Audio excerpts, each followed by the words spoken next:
के अंदर चुनावों की सरगर्मियां तेज हो चुकी हैं, लेकिन उस बीच में इलेक्शन कमीशन की तरफ से जैसे ही प्रेस कॉन्फ्रेंस हुई है उसके बाद प्रतिक्रियाओं का दौर शुरू हो गया है। लगातार आपने देखा कि ऑपोजिशन पार्टियां भारतीय जनता पार्टी को घेरने की कोशिश कर रही हैं, लेकिन उस बीच में अब सवाल यहां पर ये उठ रहे हैं कि समीकरण जम्मू कश्मीर के अंदर क्या कुछ बनेंगे। चलिए सीधा अपने मेहमान से ही आपको रूबरू करवा देती हूँ। पूर्व उप मुख्यमंत्री हैं डॉक्टर निर्मल सिंह जम्मू कश्मीर से। बहुत बहुत स्वागत सर जुड़ने के लिए। सबसे पहला सवाल तो सर यही रहेगा, बहुत बहुत सबसे पहला सवाल तो यही रहेगा कि जिस तरह से इलेक्शन कमीशन की तरफ से बड़ा ऐलान किया गया, उसके बाद ऑपोजिशन पार्टीज का रिएक्शन देखने को मिल रहा है, किस तरह से उस रिएक्शन को देख रहे हैं? क्योंकि उमर अब्दुल्ला की तरफ से प्रेस कॉन्फ्रेंस की गई, महबूबा मुफ्ती की बेटी इल्तिजा प्रेस कॉन्फ्रेंस करती नजर आई और उनके साथ साथ डॉक्टर फारूक अब्दुल्ला भी आज कैमरा के सामने आ गए और बेबाकी तरीके से उन्होंने भी अपनी बात को रखा। लेकिन सीधे तौर पर एक सवाल सभी की तरफ से जो एक कॉमन रखा गया कि देरी आखिर क्यों की गई और वेलकम स्टेप उसे माना गया।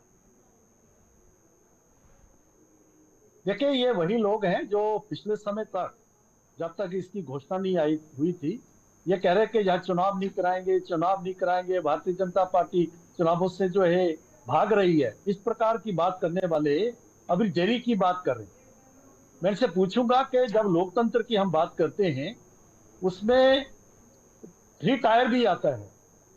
पंचायत के इलेक्शन कभी कभी होते रहे हैं। अटल जी जब आए थे 1998-99 में 23 साल के बाद इलेक्शन हुए थे।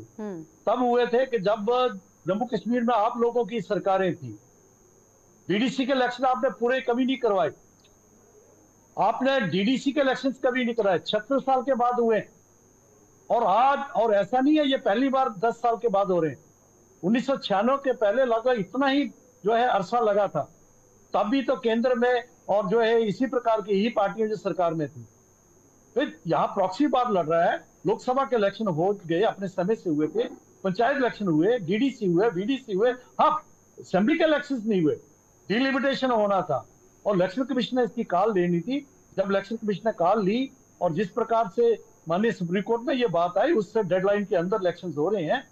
और आप लोगों को गुमराह करने के लिए तो नहीं, पहले तो कहते नहीं होंगे नहीं होंगे, अभी कहते हैं देरी क्यों की, देरी क्यों की। अरे की आज मैदान में आइए ना, अब लोगों में जाइए, अपना एजेंडा लेके जाइए।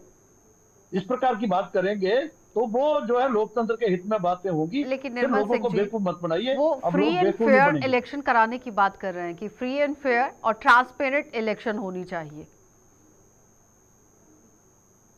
देखिए, ये वही लोग हैं जिन्होंने यहाँ पर इलेक्शन 87 का इलेक्शन, जब यहाँ पर बफ जीत रही थी और एक तरफा घोषणाएं शुरू हो गई, तब जो है इन्हीं लोगों की सरकारें थी यहाँ। ताकि फारूक अब्दुल्ला चीफ मिनिस्टर थे और शायद राजीव गांधी थे और जब केंद्र में थे, एक तरफा घोषणा हुई जिसने अल्टीमेटली जो है अलगाववाद में टेररिज्म का जो है वो यूसुफ शाह बाद में सलाउद्दीन बना। वो फ्री एंड फेयर इलेक्शन की बात करें 1977 में, जब वो जनता पार्टी थी, भारतीय जनता पार्टी इसका पार्ट था, तब जो फ्री एंड फेयर इलेक्शन हुए। 2002 में फ्री एंड फेयर इलेक्शन हुए जब अटल जी जो है सरकार में थे, और इस बार भी फ्री एंड फेयर इलेक्शन होंगे। लोकसभा में हुए ना। लेकिन उमर अब्दुल्ला तो कह रहे हैं कि जिस तरह से ट्रांसफर कराई जा रही है डिपार्टमेंट के अंदर 22 तरीके से कराई गई है और सीधा सीधा बीजेपी अपने आप को और साथ ही ए और बी टीम को फायदा पहुंचाने की कोशिश कर रही है। देखिए, मैं भाई साहब को जो कहूंगा, आप इलेक्शन कमीशन ऑफ इंडिया का जो प्रोटोकॉल के मुताबिक काउंट्स के अफसर्स कहाँ होने चाहिए वो लेटर पढ़ लीजिए आप। उस लेटर में क्लियर कट डायरेक्शन है सरकार को कि काउंट से अफसर किस पोजीशन पर रह सकते हैं।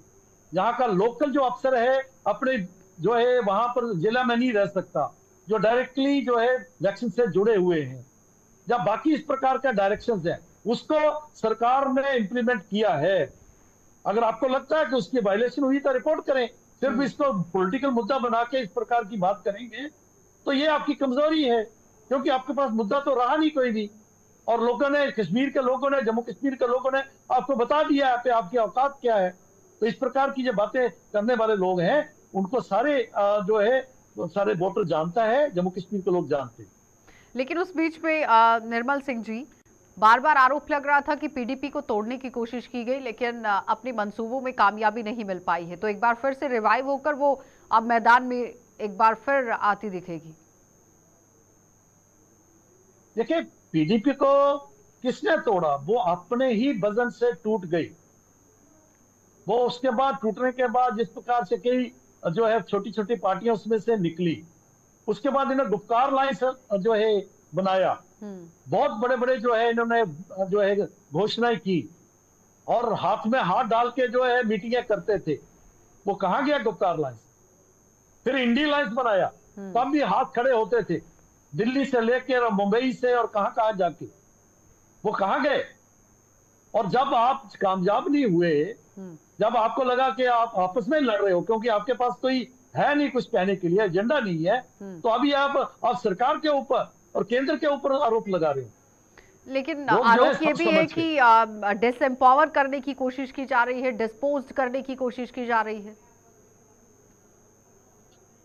इसको असेंबली के जो इलेक्शंस हैं वो एम्पावरमेंट के लिए हैं या डिसएम्पावरमेंट के लिए हैं? पंचायत के इलेक्शन हुए तो ग्रासरूट लेवल पर जो लोकतंत्र है उसको एम्पावर करने के लिए थी ना, उसको डिसएम्पावरमेंट करने के लिए था। बीडीसी इलेक्शन और जो है डीडीसी इलेक्शन, आप वो लोग हैं जो ऑटोनॉमी चाहते हैं केंद्र से, सेल्फ रूल चाहते हैं, ज्वाइंट सेशन चाहते हैं, ज्वाइंट करेंसी की बात करते हैं, लेकिन जो जिला परिषदें हैं उनको आप पावरें नहीं देना चाहते। कभी नहीं दिया, हत्या की आपने यहाँ लोकतंत्र की। और बीडीसी इलेक्शन क्यों नहीं करवाए? और हमारी जो सरकार टूटने का हमने जो विड्रॉ किया इनसे सपोर्ट जो है पीडीपी से, यह भी एक कारण था। एक हो गए, लेकिन बार बार आरोप लग रहा है कि स्पेशल स्टेटस को खत्म किया गया और स्टेट को एक बिल्कुल छोटे दर्जे पर लाकर रख दिया गया, यूटी बनाया गया और उसके बाद सेक्शन 55 को ला दिया गया है। देखिए, जो पूर्ण विलय हुआ है ये जम्मू कश्मीर के हित में है। 370 को तोड़ना और 35A को जो है तोड़ना। मैं इनको उससे पूछूंगा, 4 जंगे हमने पाकिस्तान को हैंडल दिया कि जम्मू कश्मीर भारत का अभिन्न अंग नहीं है, वो पाकिस्तान भी कहता था। और ये जो सो कॉल्ड जो मेनस्ट्रीम पार्टीज है, जो कश्मीर सेंट्रिक पार्टी, यही कहते थे। उसने जो है यहाँ पर अलगाववाद को बीज बना, जो बाद में जाके जिहादी टेररिज्म के रूप में लिया। 50,000 लाशें गिरी हैं। आज देखो, आज कश्मीर, जम्मू कश्मीर में शांति है। 2 करोड़ लोग टूरिस्ट आते हैं, अमरनाथ यात्रा होती है, मुहर्रम का जुलूस निकलता है, बड़े बड़े हाईवेज बन रहे हैं। हाईएस्ट जो ब्रिज है जो दुनिया का, जो चनाब में बनता है रेलवे ब्रिज, और कश्मीर को कनेक्ट किया जाता है कन्याकुमारी के साथ। आज लोगों ने इन्वेस्टमेंट आ रही है। लेकिन ऑपोजिशन तो आरोप लगा रही है कि विकास को गिनाने की कोशिश की जा रही है भारतीय जनता पार्टी की तरफ से, लेकिन ग्राउंड पर कुछ नजर नहीं आ रहा है। आम जनता से मिलकर देखिए वो क्या चाहती है, उनसे उनके हकों को छीना गया है। आम जनता ने देखो, जो आंखें मूंदी हैं जिन्होंने, जिनको जो है दिखता नहीं है, तो वही इस प्रकार की बात कर रहे हैं। जनता ने क्या किया वो बता दिया ना।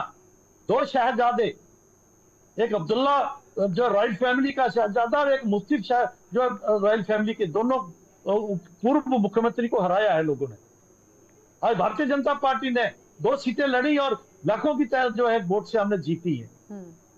और जिस प्रकार से लोगों ने इनको सबक सिखाया है, इसलिए ये इलेक्शन से भाग रहे हैं कि नहीं, स्टेटहुड जब तक नहीं आएगी हम इलेक्शन नहीं लड़ेंगे। उस मुद्दे के पीछे अपना मुंह छुपा रहे हैं। लेकिन जिस तरह से आरोप ये भी लगा कि डीजी को बदल दिया गया, उसका सीधा सीधा क्या समझा जाए उस बात को लेकर? इनको पता होना चाहिए कि डीजी जो है, जो प्रेजेंट डीजी है, वो 30 सितंबर को वो रिटायर हो रहे हैं और 1 अक्टूबर को नया डीजी आएगा। ये चाहते हैं डीजी नहीं रहे, पुलिस को लीड करने वाला नहीं रहे, जहां पर जो है वही ताफरा तफरी पदा रहे, टेररिज्म जो है जब पनपता रहे, फिर ये चलाएंगे कि टेररिज्म को जो है जो वो नहीं करते, रोक नहीं पा रहे। ये जी डीजी जो है रिटायर हो रहे हैं और नया डीजी तो आना ही आना है। ये इस प्रकार की बात वो कर रहे हैं जो पावर में रहे हैं, जिनको सब कुछ अच्छा निर्मल सिंह जी किया है। लेवल प्ले फील्ड को लेकर बात हो रही है कि लेवल प्ले फील्ड मिलना चाहिए, कहां नहीं मिल रहा है? कहां नहीं मिल रहा है? इलेक्शन कमिश्नर आपसे मिलता है, आपसे सुझाव लेता है, उसके बाद डेट से अनाउंस होती है, और आपको पूरा जो है अधिकार है लोगों तक जाने का, बाकी है आपको सुरक्षा दी जा रही है, बाकी चीजें हैं। अब ये सारी चीजें जो है इलेक्शन कमीशन के जो है कंट्रोल में आ गई हैं। तो इससे लेवल क्या, एक तरफा चुनाव होंगे 87 की तरह, जो है डिक्लेयर करते रहे, वो लेवल प्लेइंग फील्ड है। आपने लोकतंत्र की, जमहूरियत की हत्या की है जम्मू कश्मीर में, तभी टेररिज्म यहाँ पर आया, पाकिस्तान का मौका मिला, अलगाववादियों का मौका मिला।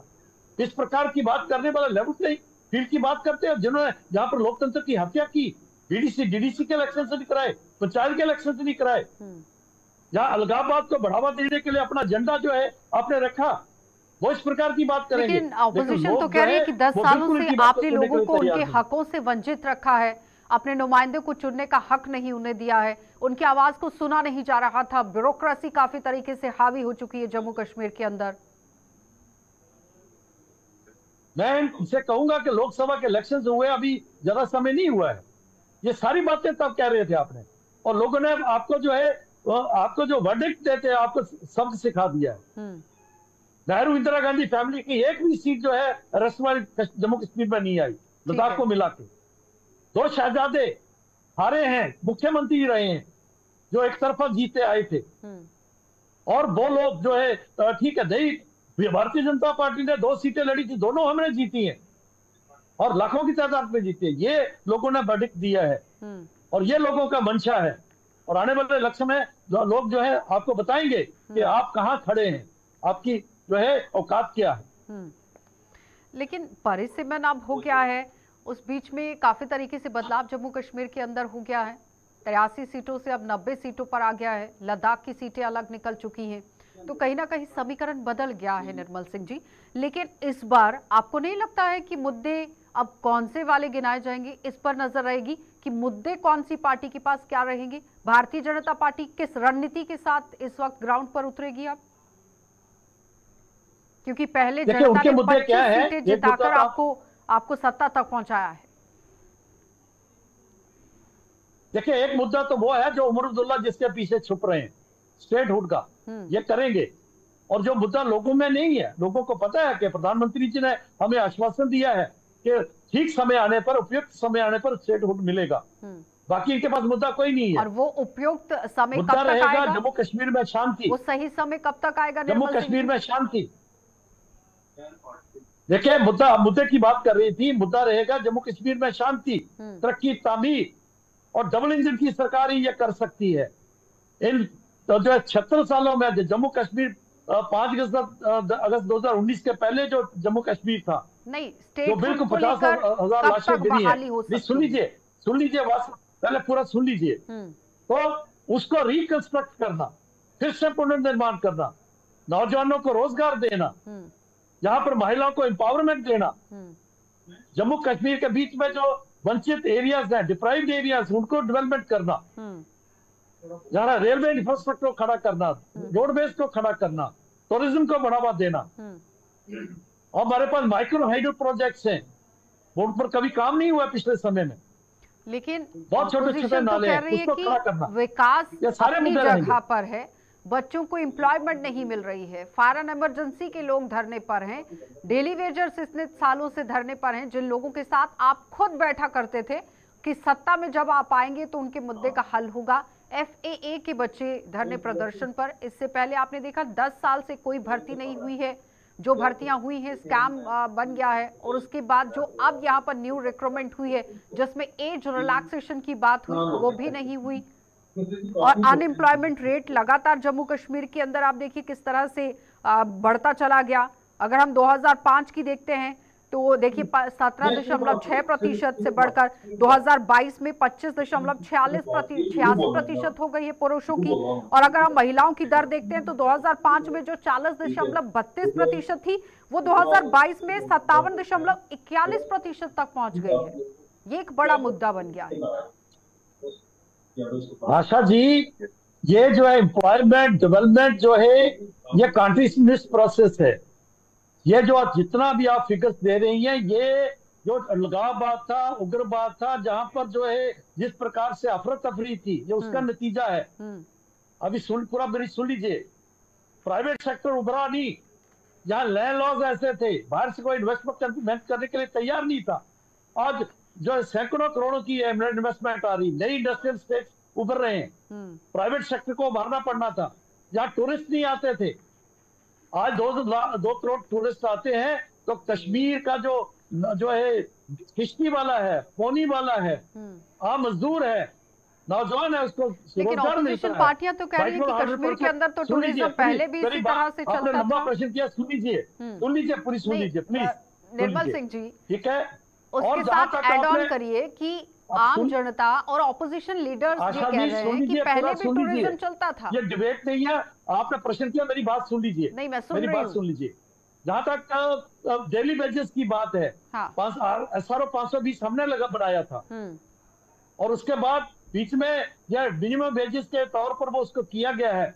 हम चाहते हैं कि डेली वेजेस हैं, आंगनबाड़ी वर्कर्स हैं, जिस प्रकार से आशा वर्कर्स हैं, NYC के वाले लोग हैं, और कई कॉन्ट्रेक्चुअल्स हैं, उनके सभी का हल निकालेंगे। ये वही लोग हैं, मैक्सिमम लोग ऐसे जो 1 लाख से ऊपर जो है हमारे हैं, जो पिछली सरकारों ने जिनसे धोखा किया है। निर्मल सिंह जी, इनको 500 60,000 की तादाद में है, और कम से कम 3 से 4 लाख उनके परिवार को अगर मिलाकर हम चलते हैं तो वोट बैंक बनता है।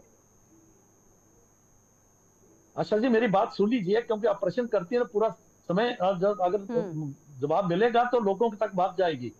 देखिए, एक तो इनकी हालत किसने की? पुरानी सरकारों ने की, और पहले 500 से 9,000 कुछ मिले। हम मानते हैं कि ये सफिशिएंट नहीं है, ये सफिशिएंट नहीं है। इनके वेजेस को रिवाइज करने की जरूरत है। इनको जो है SRO 520 के अंतर्गत इनको लेने की जरूरत है। हमने अपना मैनिफेस्टो में सारी बातें आ जाएंगी। और आप कह रही है कोई नौकरी नहीं लगी है, पिछले समय में लगभग 40,000 सरकारी नौकरियां लगी। निर्मल सिंह जी, मैं नहीं कह रही हूँ, तो हुए हैं। ऑपोजिशन पार्टीज के जो लीडर्स हैं वो आपको आरोप के तौर पर देखिए किस तरह से आपके सामने बातों को रख रहे हैं, और जो डाटा बता रहा है वो मैं आपको पढ़कर सुना रही हूँ। वो सुना मैंने, वो सुना, बिल्कुल ठीक है आप कह रही हैं। यानी सर, मेरी जवाब सुन लीजिए। कारण ये है कि सरकारी नौकरियां लगी हैं, हजारों की तादाद, मुझे लगता है 35-40 हजार सरकारी नौकरियां लगी हैं, और ट्रांसपेरेंसी आई है। जहां स्कैम हुआ है उसकी जो है इंक्वायरी हुई है, उन पर पनिशमेंट मिली है। और आगे नहीं हो इस प्रकार के छोटी है। भारतीय जनता पार्टी आएगी, सारे सरकार में आएगी, हम सारी बातों को जो है इसके ऊपर नजरसानी करेंगे, और पूरा किसी के भविष्य के साथ खिलवाड़ करने का मौका नहीं दिया जाएगा। ये बिल्कुल स्पष्ट है। ठीक है। अब यहाँ पर निर्मल सिंह जी, जिस तरह से आबादी की अगर हम बात करते हैं कि राज्य में जम्मू कश्मीर जो कि केंद्र शासित प्रदेश बन गया है, 2024 में जो चुनाव आयोग ने राज्य को अंतिम मतदाता सूची जारी की थी, उसके अकॉर्डिंगली अगर हम देखें तो आंकड़ों के अनुसार जम्मू कश्मीर में कुल 86.93 लाख मतदाता हैं, जिसमें 44.35 लाख पुरुष हैं, 42.58 लाख महिला हैं, और इस बीच में 90 विधानसभा क्षेत्रों में 2.31 लाख नए मतदाता शामिल हैं। उन लोगों के लिए नया ऐलान, नई घोषणा भारतीय जनता पार्टी क्या करेगी? और मैनिफेस्टो के अंदर जिस तरह से आप कह रहे हैं कि डेली वेजर्स का मुद्दा सबसे पहले रखा जाएगा, लेकिन ऑपोजिशन पार्टियां, अगर हम महबूबा मुफ्ती या उमर अब्दुल्ला की मैं बात करती हूँ, नेशनल कॉन्फ्रेंस पार्टी इस वक्त कह रही है कि वो बिल्कुल इंडिपेंडेंटली तरीके से और अकेले यहां पर चुनाव लड़ेगी और फुल फ्लेज तौर पर सरकार बनाएगी। आपने देखा कि पिछले दिनों सांबा के अंदर उमर अब्दुल्ला पहुंचे, उन्होंने अपनी स्ट्रैटेजी को पूरी तरह से बदल दिया, रणनीति को बदलते हुए वो सांबा पहुंचे, और सांबा के अंदर उन्होंने सबसे पहले इसी मुद्दे को उठाया। देखिए, आप 2-3 तरह के प्रश्न किए हैं आपने। एक तो ठीक है, वो लड़े ना, अकेले लड़े चाहे मिलकर लड़े। भारतीय जनता पार्टी जिस प्रकार से उनको धूल चटाई है लोकसभा इलेक्शंस में, हम करेंगे, हम सरकार बनाएंगे, कश्मीर में भी सीटें जीतेंगे। जहां तक ये जो लोग हैं, जो इश्यूज हैं, क्या लेके आएंगे, वो हमारा घोषणा पत्र आप देख लीजिए। एक तो है कि जम्मू कश्मीर जो पिछले जो है 30 सालों में टेररिज्म और जो है इसके अलगाववाद के कारण जो बिल्कुल बिखर चुका है, इसको रिकंस्ट्रक्ट करना केवल मात्र भारतीय जनता पार्टी की जम्मू कश्मीर सरकार और केंद्र की प्रधानमंत्री नरेंद्र भाई मोदी की डबल इंजन की सरकार ही ये कर सकती है। क्योंकि केंद्र की स्पोर्ट, ये लोग हैं कल को 317 का मुद्दा उठाएंगे, 35 का उठाएंगे, ये कहेंगे चीन की मदद से 370 वापस लाएंगे, तिरंगे को जो है कोई कंधा देने वाला नहीं रहेगा। तो इस प्रकार की बातें करते हुए उसका रिकंस्ट्रक्ट करना जो है वो पॉसिबल नहीं रहेगा, ये लोगों को पता है। तो आप देखेंगे कि अगले चुनाव में लोग, कश्मीर का भी आप सोशल मीडिया देखिए, वहां के नौजवानों की जो है बातें सुनिए आप। आज पीओजे के लोग जो है नरेंद्र भाई मोदी केंद्र सरकार को अप्रिशिएट कर रहे हैं, ये तो लोग अपने हैं, वो भी जो है जानते हैं कि क्या बीजेपी की क्या ताकत है और बीजेपी को लोग पहचानना शुरू किए। तो इसलिए इनको जो भी स्ट्रैटेजी बदलने दीजिए, कुछ भी करने दीजिए। स्ट्रैटेजी क्या है, दो पूर्व मुख्यमंत्री हारे हैं और एक का भी कह रहे हैं, जो शहजादा कह रहे हैं उमरदुल्ला साहब कि मैं इलेक्शन नहीं लड़ूंगा, तो इलेक्शन से भाग रहे हैं। और फारूक अब्दुल्ला जो 87 मतलब 90 के लगभग होने वाले हैं, वो कहते हैं मैं इलेक्शन लड़ूंगा। और वो कहते हैं कि भारतीय सेना जो है उग्रवादियों से मिली हुई है। कौन सी स्ट्रैटेजी है उनकी? ये चीन की मदद से जो है 370 लाने वाले हैं, यही स्ट्रैटेजी है। और सांबा में जाके ये बहुत क्षेत्र है जहां उन्होंने एक विधान, एक प्रधान, एक निशान के लिए जिस प्रकार से कुर्बानियां दी हैं, हीरानगर में कुर्बानियां हुई, कंडी में कुर्बानियां हुई है। तो ये कहने के लिए ठीक है, कहें, लेकिन लोग इनको समझते हैं। अच्छा निर्मल सिंह जी, एक और बात बताइए, जिस तरह से 25 सीटों पर पहले जीत हासिल की भारतीय जनता पार्टी ने, और जम्मू संभाग की अगर हम बात करते हैं तो लोगों ने एक विश्वास जरूर दिलाया था, लेकिन आज अगर हम देख रहे हैं आम जनता की आवाज को या फिर विपक्षी पार्टियों की आवाज को, वो कह रहे हैं कि अगर बीजेपी को अपने नुमाइंदे उतारने हैं तो चेहरों को बदलना होगा, क्योंकि इस वक्त रोष काफी तरीके से है। इस बात को कैसे ले रहे हैं, किस तरह से देख रहे हैं? देखिए आशा जी, भारतीय जनता पार्टी सरकार बनाने के लिए इलेक्शन लड़ेगी तो सारी बातों पर नजर करेगी। कई प्रकार के सर्वेज हो रहे हैं, कैंडिडेट सही कैंडिडेट आए उसकी प्रयास हो रहा है। हम अपने जो पोलिंग बूथ तक हम अपने ऑर्गेनाइजेशन को जो है बिल्कुल उसको एक्टिवेट किया है, लगातार हमने वो कर रहे हैं। तो वो हमारी चिंता है, पार्टी उस चिंता को कर रही है। और आप देखेंगे हमारा मैनिफेस्टो भी जल्दी आ जाएगा। बाकी लोग तो अभी पिछले दिनों तक तो कह रहे थे ये इलेक्शन नहीं करवाएंगे, इस प्रकार की बात है। हम तैयारी में हैं और हम पूरा जो है इलेक्शन को जीतने की उस स्थिति में भी। उमर अब्दुल्ला तो कह रहे हैं कि 1996 वाले हालात तो नहीं है, 98 वाले हालात नहीं है, 2002 वाले हालात तो नहीं है, इलेक्शंस तो बड़े मजे से यहाँ पर हो सकती थी, लेकिन देरी पता नहीं क्यों हुई है, ये बड़ी बात थी। मैं उमरदुल्ला साहब को कह रहा हूं कि 1900 अभी लोकसभा इलेक्शन हुए नहीं, पंचायत इलेक्शन हुए थे ना समय से, डीडीसी बीडीसी भी तो हुए थे ना। लेकिन जिस प्रकार से डिलिमिटेशन कमीशन की रिपोर्ट थी, डिलिमिटेशन होना ग्राउंड पर होना था, और जिस प्रकार से यहाँ पर बाकी चीजें थी, इन्होंने जो है जम्मू के साथ जो भेदभाव था, 37 सीटें जम्मू की और 46 सीटें कश्मीर की, हमारी 1.5-2 लाख की सीटें, और उनकी लेकिन इस बार तो सीट्स को लेकर भी आरोप लग रहा है निर्मल सिंह जी।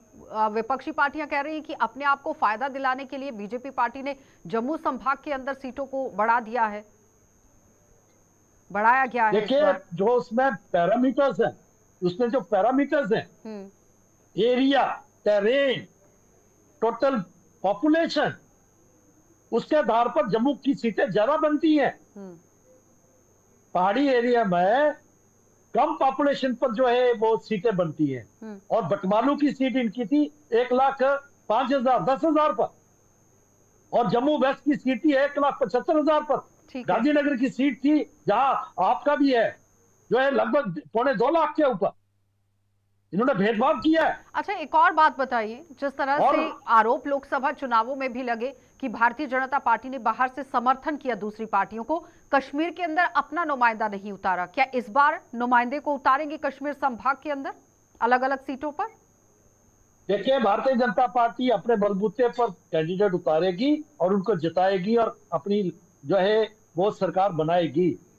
इनको हमारी चिंता क्या है? जब इन्होंने गुप्कार लाइंस जो किया था तो हमें बुलाया था, जब ये टूटे हमें बुलाया था, क्या ये गाली गलौज करते थे एक दूसरे को, तो तब भारतीय जनता पार्टी ने कहा उनका मामला है, किसके साथ आप चलना चाहते हैं, किसके साथ बैठना चाहते हैं। कश्मीरी पंडितों को बड़ा मुद्दा रखा गया। ये लोग है बेसिकली इनका एजेंडा जो है सिर्फ एक है, पावर को हथियाना, और वो सामने आ गया है। ठीक है, एक कश्मीरी पंडितों को लेकर भी बड़ा सवाल रखा गया कि वापसी की बात हो रही थी लेकिन अभी तक नहीं हो पाया। पैकेजेस को लेकर बात हो रही थी, नहीं हो पाया। रिजर्वेशन को आपने लेकर देखा कि किस तरह से रिजर्वेशन तो हो गई, लेकिन एक अहम सवाल निर्मल सिंह जी, ओबीसी समाज के कुछ लोग हमारे पास आते हैं और वो कहते हैं कि 370 को लेकर खुश नहीं है। 370 जाने से पहले फायदा मिलता था, लेकिन 1931 का जो सेंसस है उसके अकॉर्डिंगली अगर बात करें तो 32% उनकी आबादी बनती है, लेकिन रिजर्वेशन अभी तक नहीं है। काका यहाँ पर आपने देखा जो रिपोर्ट थी उसका हवाला उन्होंने दिया, उसके बाद वो मंडल कमीशन को लेकर बात कर रहे थे। कई तरह के सवाल उनके मन में भी हैं, उनके लिए भी एक संदेश छोड़ना चाहेंगे। देखिए, आपने ओबीसी की बात की। डेफिनेटली ओबीसी को जिस तरीके से पूरे ऑल इंडिया लेवल पर उसको जो है उसको री लुक हुआ है, जो स्थिति थी उनकी, और बाकी भी जो डिप्राइव्ड क्लासेस थी उनके लिए री लुक हुआ है। डेफिनेटली उनकी जो भी डिमांड्स है जो पूरी हो चुकी हैं, जब बैकवर्ड कमीशन भी बना है वो उसको देख रहा है। और आने वाले वक्त में जब सरकार भारतीय जनता पार्टी बनेगी तो उनको पूरा जितना भी उनको चुनावों को लेकर जम्मू कश्मीर की जनता से क्या कहेंगे? जल्दी से निर्मल सिंह जी, समय का अभाव है, जल्दी से बात रखिएगा। देखिए, मैं लोगों से कहूंगा, जम्मू कश्मीर के लोगों से कहूंगा कि जो हालात जम्मू कश्मीर के हैं, जो यहाँ पर उग्रवाद के कारण जो है लोग लाशें गिरी हैं, जहाँ पर इकोनॉमी शटर हो गई है, जहाँ डेवलपमेंट नहीं थी, आज शांति आई है, उस जम्मू कश्मीर को रिकंस्ट्रक्ट है, उसका पुनर्निर्माण करके जो है बाकी स्टेट के लेवल पर लाना। हिमाचल हमारा देखिए, बाकी स्टेट देखिए, उसको लाना है तो केवल मात्र भारतीय जनता पार्टी की केंद्र की सरकार को लेकर, एक सेकेंड, केंद्र की नरेंद्र भाई मोदी की सरकार और भारतीय जनता पार्टी जम्मू कश्मीर की सरकार ही कर सकती है।